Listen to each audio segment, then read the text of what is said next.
Hi, I'm John Doherty, and this is the Rory Project, where we learn to swing like Rory McIlroy. And this is video number 4 in the series, where we're going to look at down the line driver versus iron, P1 through P3. And these are taken from the same day, same hole.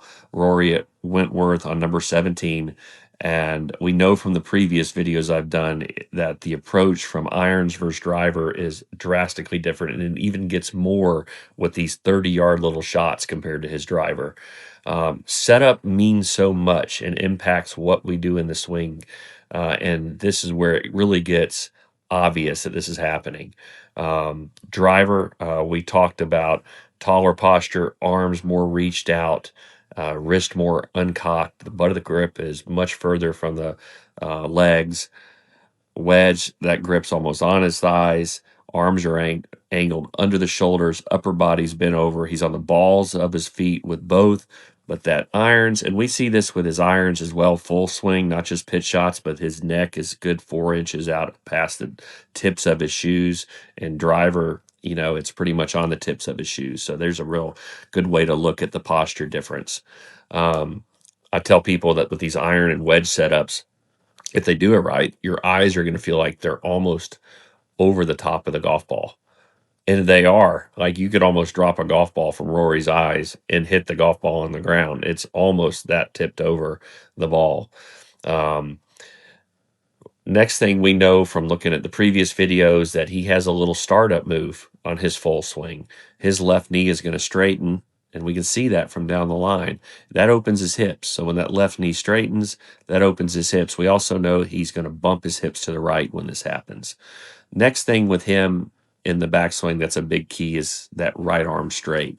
It's almost like there's a rod in his right arm, and that right tricep is really pushing that right arm straight, and that heel pad of that right hand is pushing on that left hand thumb right there.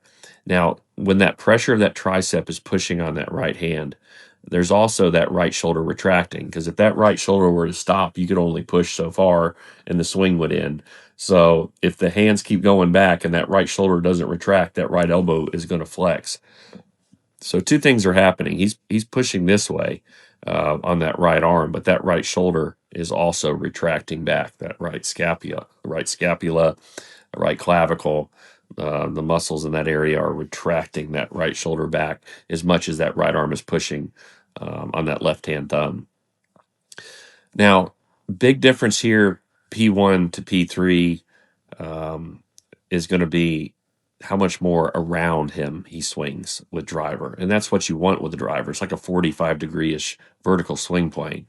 And irons, it's getting in the 60s. So it's like a 20-degree plane angle difference.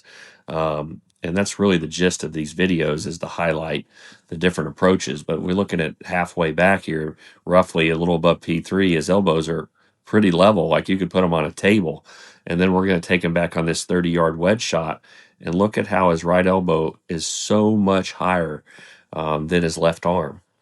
Of course, there's a huge posture difference, and he doesn't change that in the swing. These are all really rough. Nothing pure about that as far as technical, just to give you an idea, but say 14-degree difference, more bent over. And that was really set up at address. He's not dynamically changing that, he's just maintaining it. Big difference here, though, is the elbow condition and the wrist. So if you draw a line at the golf ball and run that through his hands, it's pretty in line with the shaft with driver.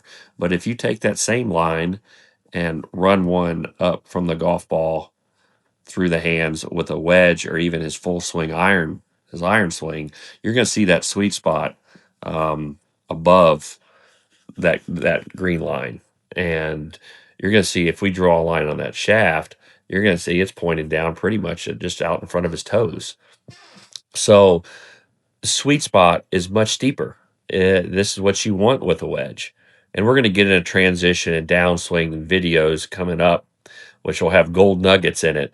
But this backswing, we got to get it right before we get into all that. It's critical that we get the idea behind successful driver motions and iron swings, and the proper setup, and then this this halfway back position to be successful. All right, next I'm going to flip to his normal full iron swing. I really just wanted to show you the difference on the same hole, how crazy the strategy is between these two shots.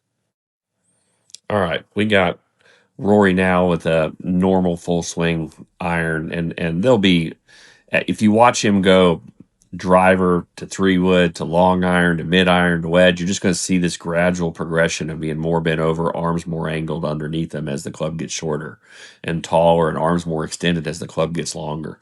And you can find all those swings. That's one great thing about these modern players is there's no shortage of video of them out there. But we can drop a line here just like we did with the wedge, just to show you that. I mean, he's way out over his toes. There's on his neck, good 4 inches out past his toes, as far as his eyes. Not as close to the golf ball as that chip shot, but the club's also a little further from his thighs than that 30-yard shot, but closer, much significantly closer and more tipped over than the driver. Eyes are way back of the ball. Neck is on the tips of the shoes. So we're still seeing drastic differences. Now, this is interesting with the iron. The iron at this halfway back point, right elbow, significantly higher than left. We know at the driver, it's like a tabletop. And then if we drop that line down on the golf ball and run it through the hands, that club is more hinged up. And that sweet spot, that club shaft is pointing inside the ball, somewhere between the feet, tips of his feet, and the ball halfway back. Right arm is straight, even though that right elbow, though, is significantly higher than his left elbow. Posture is just maintaining that more tipped over posture that he had at address. But as he needs more of this angle of attack on the ball, we're not seeing this more rounded swing like we do with the driver. We're definitely seeing that club getting more up at this P3 position. As far as his hips, in the driver's swing, pretty significant. A lot of ground forces here. That left knee straightening, the hips opening, the hips pushing over the right foot. A lot of dynamics happening in a little less with his iron stuff. So it's going to be a little more stable like that wedge. He's not needing that force or that power. He's needing more precision and more control with the iron. So we're going to see a lot more of like a long drive kind of bounce here. Left knee straightening, hips opening, handle raising, a lot more little head motion, neck motion. He's really going to crank that. This is all about distance with the driver, and the iron, a lot more precision, a lot more stability in the lower body, not as much when he's going stock, normal iron swing. I hope you're getting some good stuff out of this. The next set will be transition, and that will be a lot of fun stuff in that. I mean, getting into some very unique things he does that I think you guys can do and add to your golf game. Please like and subscribe. It really helps me, and we'll see you down the road.